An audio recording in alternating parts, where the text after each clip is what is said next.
যেখানে মাঠের পাশে বন আছে আর বনের ধারে মস্ত পাহাড় আছে, সেইখানেই একটা গর্তের ভেতরে একটা ছাগলছানা থাকতো তার মায়ের সাথে। সে তখনও বড় হয়নি, তাই গর্তের বাইরে যেতে পেত না।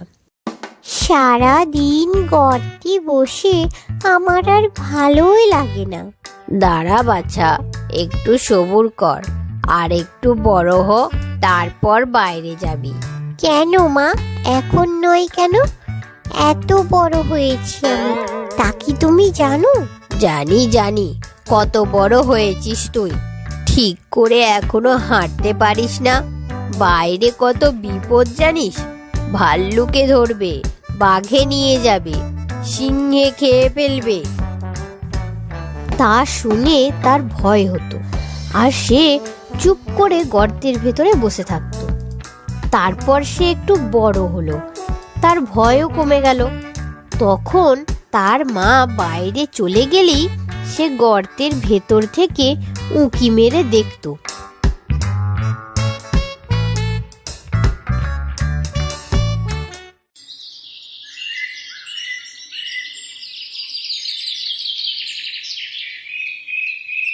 মা, মা, আজকে তোমার সাথে নিয়ে চলো না।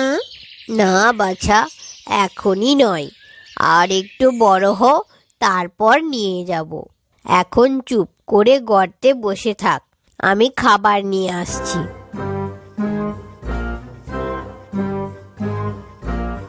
লম্বা লম্বা দাড়ি, ঘন ঘন নাড়ি, বাইরে যেতে নাহি পারি, দুঃখ লাগে ভারী, কি যে আমি করি।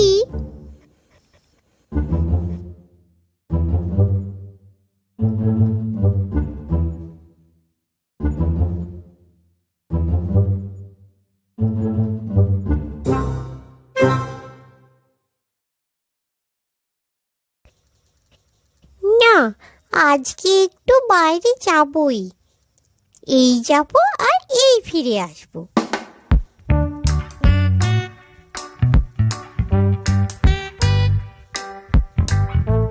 বাহ, বাইরে কত আলো, কি যে লাগছে ভালো। একটু দেখি ঘুরে, তারপর যাবো না হয় ফিরে।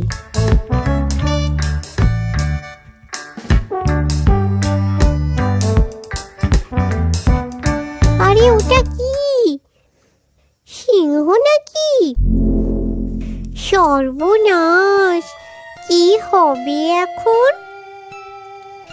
কিন্তু মাথায় বড় বড় দুটো কি? সিং নাকি?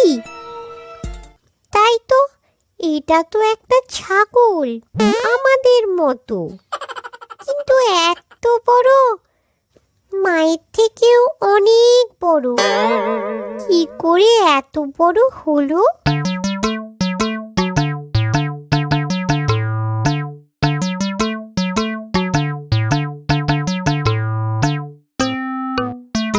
হ্যাঁ গো, তুমি কি খাও? কে বাছা তুই? এও জানিস না আমি তো ঘাস খাই। ঘাস তো আমার মাও খায়, সে তো তোমার মতো এত বড় হয়নি। আমি তোমার মায়ের চেয়ে ঢের ঢের ভালো ঘাস অনেক বেশি করে খাই। আমার শক্তি জানো, বাঘ ভাল্লুকেও আমায় ভয় পায়। তা সে ঘাস তুমি কোথায় পাও? ওই বনের ভেতরে। আমাকে সেখানে নিয়ে যাবে? আমিও ঘাস খেয়ে তোমার মতো হব। বেশ তো, চলো চলো, আমার সঙ্গে চলো, ক্ষতি কি?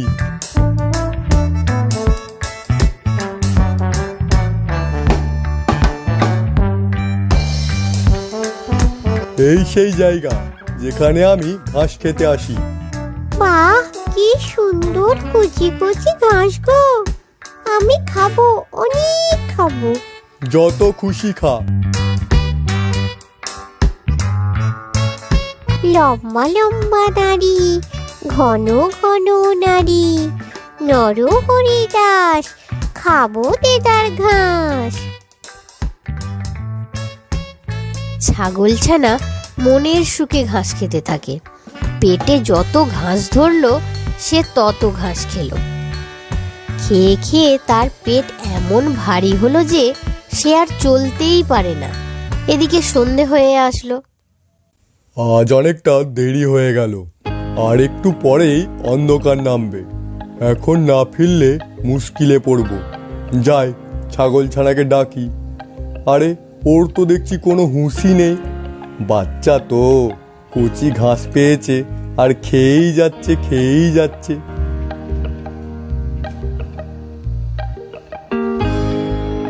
কিরে, নে নে, অনেক তো হলো, চল এখন বাড়ি যাই। কিন্তু যাব কি করে? পেট যে ফুলে ঢোল, একটু বিশ্রাম করে নি। না না, তা কি করে হবে? সন্ধ্যা নামলে আর রক্ষে নেই, বাঘ ভাল্লুকে ছিঁড়ে খাবে। কিন্তু আমি তো চলতেই পারছি না। তুমি যাও, আমি কাল যাব। হ্যাঁ, এই জঙ্গলে রাতে থাকলে তোর মৃত্যু নির্ঘাত। কি যে বিপদে পড়লাম তোকে সঙ্গে এনে। তোমার কোনো চিন্তা নেই, আমার কিচ্ছু হবে না। লম্বা লম্বা দাড়ি, ঘন ঘন নাড়ি, বুদ্ধি আমার ভাই। বিপদ যদি হয়, পাবো না কো ভয়। তুমি যাও, আমার জন্য চিন্তা নেই তোমার। ঠিক আছে, সাবধানে থাকিস।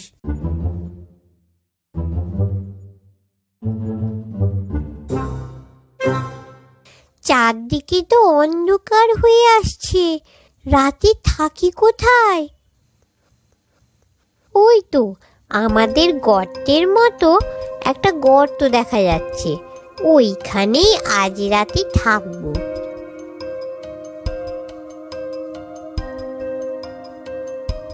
যাই, ঢুকে পড়ি।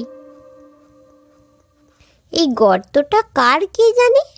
এখন তো ঘুমোই, পরে না হয় দেখা যাবে। সেই গর্তটা ছিল এক শেয়ালের। সে তার মামা বাঘের বাড়ি নিমন্ত্রণ খেতে গিয়েছিল। অনেক রাতে সে ফিরে আসে। আজ জব্বর খাওয়া দাওয়া হয়েছে, যাই টেনে এক ঘুম দিই, কাল আবার সকাল সকাল উঠতে হবে।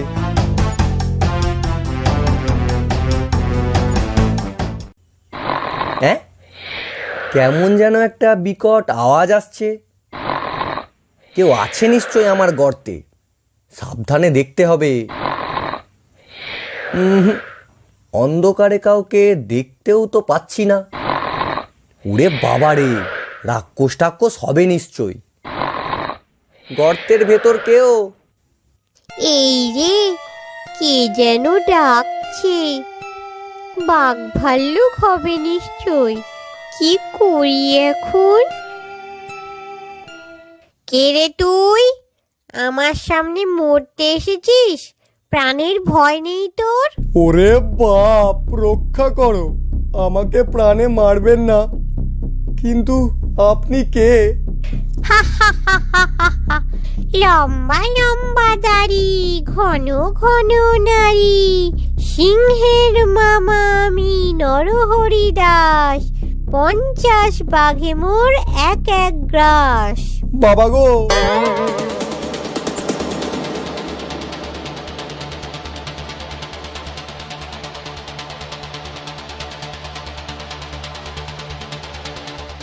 কি ভাগ্নে, এই তো গেলে, আবার এক্ষুনি এত ব্যস্ত হয়ে ফিরলে যে? মামা, সর্বনাশ হয়েছে, এক্ষুনি এক্ষুনি এখান থেকে পালাতে হবে। পালাও, তুমিও পালাও। কি যাতা বলছিস? ঠিকই বলছি মামা, আমার গর্তে এক নরহরি দাস এসেছে। নরহরি দাস? সে আবার কোন হরিদাস? সে নরহরি দাস, 50 বাঘে তার এক এক গ্রাস। বটে, তার এত বড় আস্পর্ধা। চল তো ভাগ্নে, তাকে দেখাবো কেমন 50 বাঘ তার এক গ্রাস। আমি আর সেখানে যেতে পারবো না। আমি সেখানে গেলে যদি সেটা হাঁ করে আমাদের খেতে আসে, তাহলে তুমি তো 2 লাফেই পালাবে। আমি তো তেমন ছুটতে পারবো না, আর সে বেটা আমাকেই ধরে খাবে। তা আবার হয়? আমি তোর মামা বাঘ, আমি কখনোই তোকে ছেড়ে পালাবো না। তবে আমাকে তোমার লেজের সাথে বেঁধে নিয়ে চলো। কেন কেন? লেজের সঙ্গে বেঁধে নিয়ে যাব কেন? তাহলে তুমি তো আর আমাকে ছেড়ে পালাতে পারবে না। ঠিক আছে, চল তাহলে।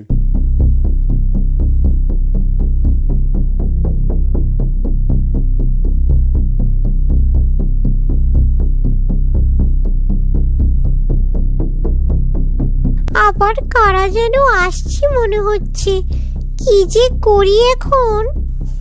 নরহরি, শুনতে পাচ্ছ? বলি এখনো আছো ভেতরে?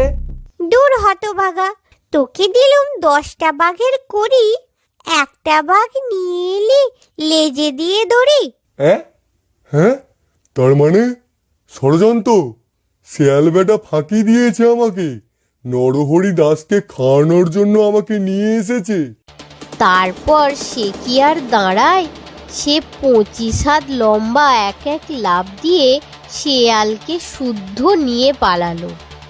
শেয়াল বেচারা মাটিতে আছাড় খেয়ে, কাঁটার আঁচড় খেয়ে, ক্ষেতের আলে ঠোক্কর খেয়ে এক্কেবারে যায় আর কি। ও বাবা গো, মা গো, মরে গেলুম গো, বাবা গো বাঁচাও, মামা বাঁচাও, মামা বাঁচাও, মামা আল, মামা আল। হ্যাঁ, কি বললি? নরহরি দাস, বাঁচাও। এমনি করে সেদিন সারা রাত ছুটোছুটি চলল। সকাল হতেই ছাগলছানা বাড়ি ফিরে এলো। শেয়ালের সেদিন ভারী সাজা হয়েছিল। সেই থেকে বাঘের ওপর তার এমন রাগ হলো যে সে রাগ আর কিছুতেই গেল না।